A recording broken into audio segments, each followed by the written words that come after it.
Samantala, mahigit 60 milyong pisong halaga ng hinihinalang iligal na droga nasabat sa mga abandonadong parcel sa Pasay City. Si Ashley Rejano sa balita. Nasabat ng mga otoridad ang mahigit 60.3 million pesos na halaga ng hinihinalang iligal na droga mula sa 14 na abandonadong parcel sa Central Mail Exchange Center o CMEC sa Pasay City.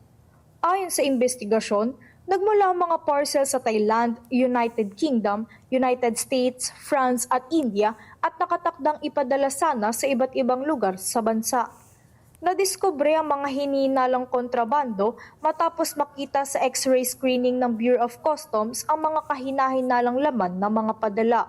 Sinundan ito ng manual na inspeksyon ng canine examination na isinagawa ng mga otoridad. Kabilang sa mga nasamsam ang hinihinalang marijuana kush, liquid marijuana, dried opium poppy, ecstasy at halos 6.9 kilos ng hinihinalang shabu na may kabuuang halagang umaabot sa 60.3 million pesos.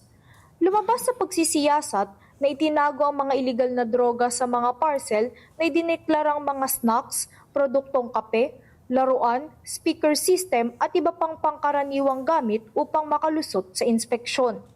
Patuloy namang tinutukoy ng mga otoridad ang mga taong nasa likod ng tangkang pagpupuslit ng mga nakumpiskang kontrabando. Ashley Nicole Rejano para sa Mata ng Agila, matatag, matapang, matapat.